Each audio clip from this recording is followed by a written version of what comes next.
Trump के दावों के खिलाफ अमेरिका की राष्ट्रीय खुफिया निदेशक तुलसी गबार्ड ने लिखित में ये माना है कि ईरान का न्यूक्लियर प्रोग्राम तो पहले ही खत्म हो चुका था और अब वो कोई खतरा नहीं था। इससे पहले ट्रंप के एक बड़े अफसर जो केंट ने भी इस्तीफा देते हुए यही बात कही थी, लेकिन ट्रंप बार बार ये दावा कर रहे हैं कि ईरान न्यूक्लियर प्रोग्राम आगे बढ़ा रहा था और अमेरिका समेत पूरी दुनिया के लिए तत्काल खतरा बन रहा था। ट्रंप प्रशासन की तरफ से आए इन बयानों के बाद ये सवाल उठ रहे हैं कि क्या वाकई ईरान पर बेवजह हमला किया गया और न्यूक्लियर प्रोग्राम से खतरे वाली बात एक बहाना मात्र थी? क्या ट्रंप ने किसी दबाव में आकर ही इस्राएल का साथ दिया है? नमस्कार, आप देख रहे हैं सत्य हिंदी और मैं हूं आपके साथ कृति सिंह। अमेरिका की राष्ट्रीय खुफिया निदेशक तुलसी गबार्ड ने सीनेट की खुफिया समिति को लिखित में बयान दिया कि जून 2025 में अमेरिका इस्राएल के हमलों के बाद ईरान का न्यूक्लियर प्रोग्राम पूरी तरह से खत्म हो गया था। उसके बाद ईरान ने इसे दोबारा शुरू करने की कोशिश भी नहीं की। हालांकि जब इसी बयान को गबार्ड ने सार्वजनिक रूप से टीवी पर पढ़ा तो उन्होंने सिर्फ इसी हिस्से को हटा दिया। इस पर सीनेटर्स ने सवाल भी उठाए तो गबार्ड ने कह दिया कि समय की कमी होने की वजह से मैंने लिखित बयान में से कुछ हिस्से हटा दिए। गबार्ड ने आगे कहा कि यह जिम्मेदारी तो राष्ट्रपति ट्रंप की है कि वो ये तय करें कि कौन तुरंत खतरा है और किस पर कब हमला करना है। इस्राएल के दबाव के सवाल पर गबार्ड ने कहा कि ट्रंप ने ईरान पर हमला करने का फैसला सभी जानकारियों को ध्यान में रखते हुए किया है, किसी के दबाव में नहीं किया। इससे पहले अमेरिकी राष्ट्रीय आतंकवाद विरोधी केंद्र के निदेशक जोसेफ केंट ने भी ईरान पर हमलों के खिलाफ इस्तीफा देते हुए कहा कि इस्राएल के दबाव में ईरान पर यह हमला किया गया।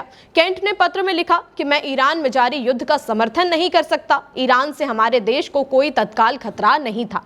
ये दोनों ही बयान ट्रंप के उन दावों को चुनौती दे रहे हैं जिनमें ट्रंप ने यह बार बार कहा था कि ईरान दुनिया के लिए तत्काल खतरा था।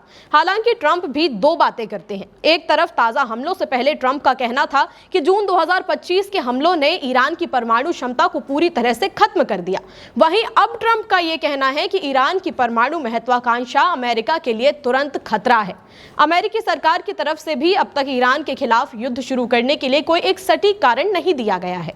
उसने ईरान की बैलिस्टिक मिसाइल क्षमता, इस्राएल और मध्य पूर्व में अमेरिकी सैनिकों के लिए खतरा और इस्लामिक क्रांति के बाद ईरान के व्यवहार को मिला जुलाकर कारण बता दिया है।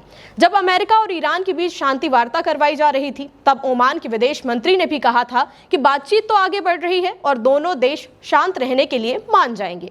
वहीं द गार्जियन की रिपोर्ट के मुताबिक ब्रिटेन के सुरक्षा सलाहकार भी आखिरी दौर की बातचीत में मौजूद थे और उनका भी यही मानना था कि हालात ऐसे नहीं थे कि तुरंत युद्ध करना पड़ जाए। जानकारों का मानना है कि असल में तुरंत खतरे वाला मुद्दा बहुत संवेदनशील होता है। इसी से तय होता है कि किसी देश पर हमला करना सही है या फिर नहीं। अमेरिका में भी नियम है कि राष्ट्रपति सिर्फ तभी सेना का इस्तेमाल कर सकते हैं जब सच में तुरंत खतरा हो और आत्मरक्षा बहुत ज्यादा जरूरी हो जाए, और अगर पूरा युद्ध शुरू करना हो तो उसका फैसला सिर्फ कांग्रेस ही कर सकती है। इसी वजह से कहा जा रहा है कि यह सब ईरान के खिलाफ एक रणनीति का हिस्सा था। उधर ईरान भी कई सालों से कहता रहा है कि वह परमाणु हथियार बनाने की कोशिश नहीं कर रहा है।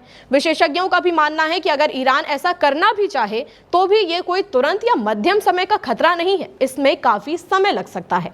बहरहाल ईरान के खिलाफ ट्रंप के फैसलों से ट्रंप प्रशासन में ही असहमति की आवाजें उठने लगी हैं।